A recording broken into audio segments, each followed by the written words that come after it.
Today I'm going to be replacing the front wheel bearings on a full-size Chevrolet truck.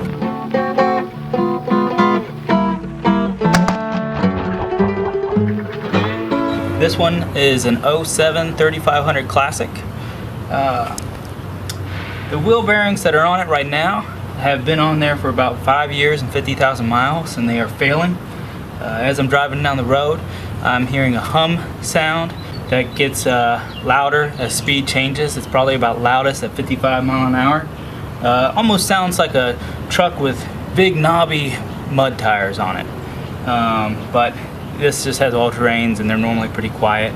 And what I've done to determine that the wheel bearings are bad, when the tire was still on the truck, I tried to rotate it up and down, and I had just a little tiny bit of play, but there shouldn't be any play at all. First thing we need to do is remove this little dust cover.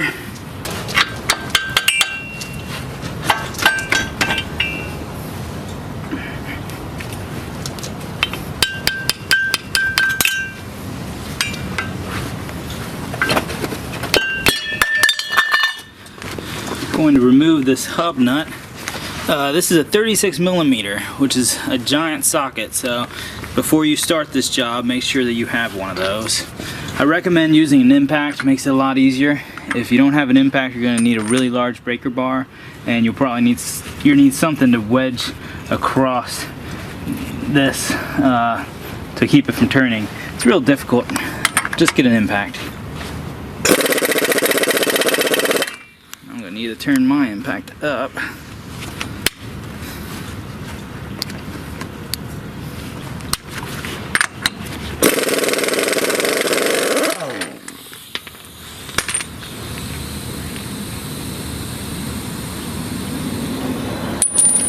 I'm taking a large C-clamp and I'm going to compress these brake pads in a little bit. That way it's easier to get this caliper on and off.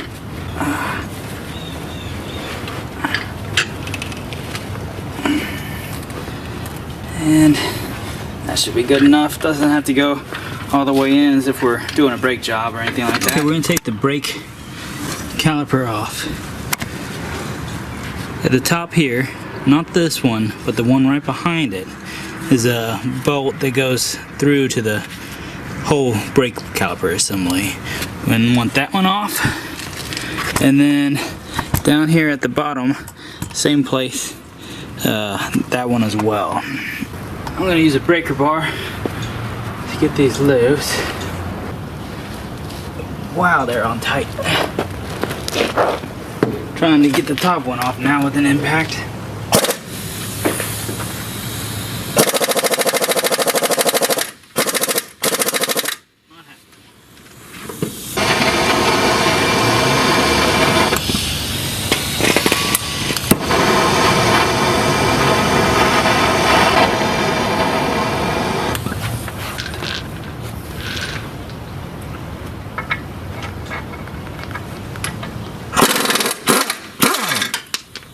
Alright, that got it loose. A little bit of heat. Now I'm going to do the same thing for the top one. Okay. There we go. Got it just hanging there from the bungee cord. Take off the disc. See if you can hear this. Listen in here.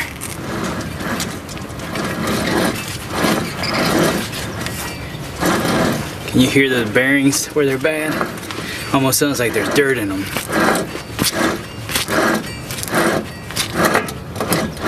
Need to unplug the wheel speed sensor. So I'm going to follow this wire up. And it's right up here. There's a plastic clip that's mounting the connector to the frame. You got to pop it out first before you can pull it on out of there. So there we go. The new one should plug in right there. Looks like I've also got a couple of wire ties here that I need to just take some scissors to. Just cut these. Now it's time to actually remove the hub. There are 4 bolts on the back of it that hold it in. I'm going to break those 4 loose and then remove them. Hold on. I'm just going to hit it with a mallet.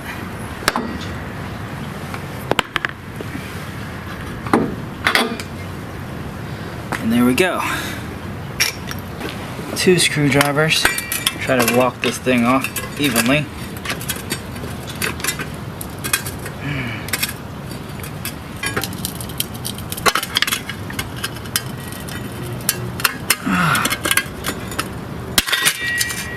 And it's off.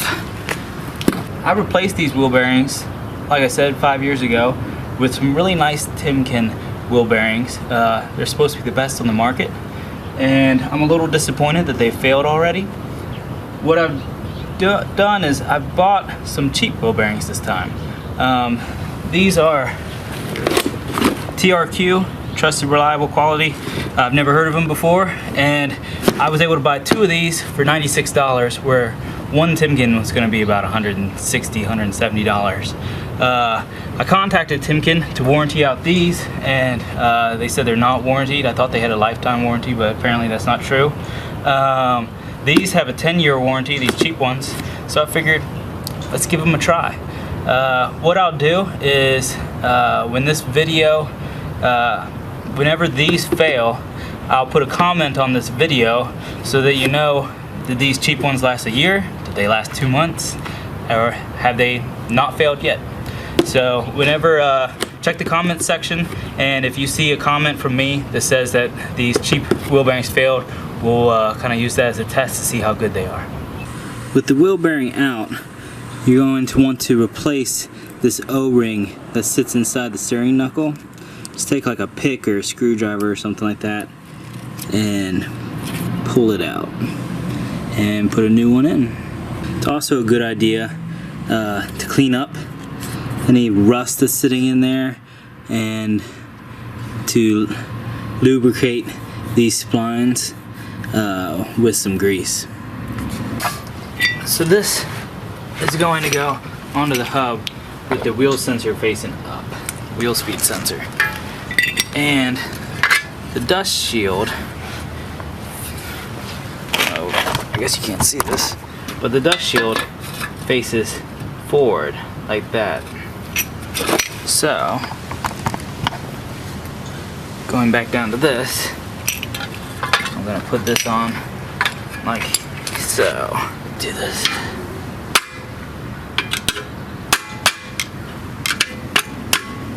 Alright, so I'm pushing that in, bringing this through.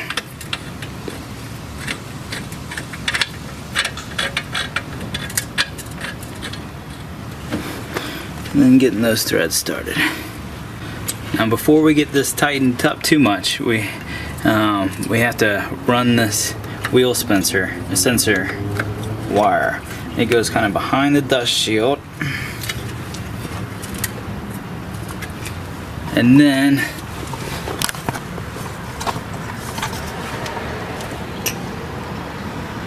there's a little groove right there that it sits in. And then we'll bring it on up from there, but the main thing is just to get it in that groove before we tighten this wheel bearing on, this hub on. So now I'm going to just kind of tighten it up evenly all the way around. Once you've got them snugged up, take a torque wrench and torque these to 133 foot-pounds. Now we can put the brake disc back on.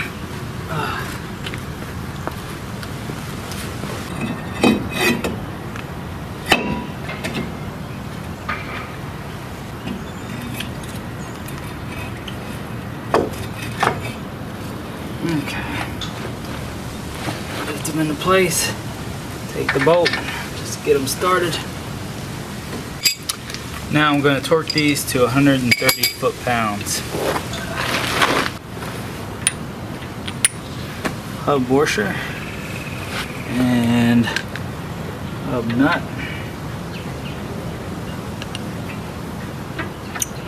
I'm going to set my impact to a lower setting. Put this on with that, and then I'll go back and torque it. My torque wrench. Start at the top, work my way down.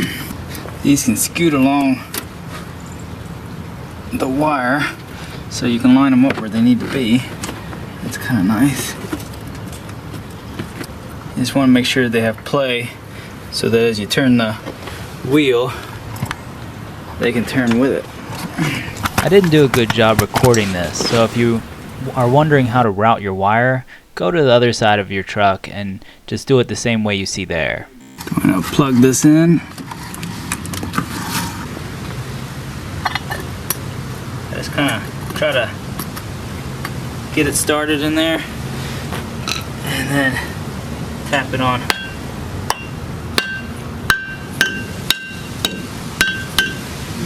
There we go. I love seeing people learn how to perform their own automotive repairs, and I'm glad my video is able to help you do this. If you haven't already, please tap that subscribe button. We just bought 90 acres of raw land that we plan to turn into our dream farm, so you might even want to tap that notification bell in the middle of the subscribe button so you can follow us on our journey of good, clean, dirt road living. Plus, I'll be posting lots more how-to videos. I appreciate you.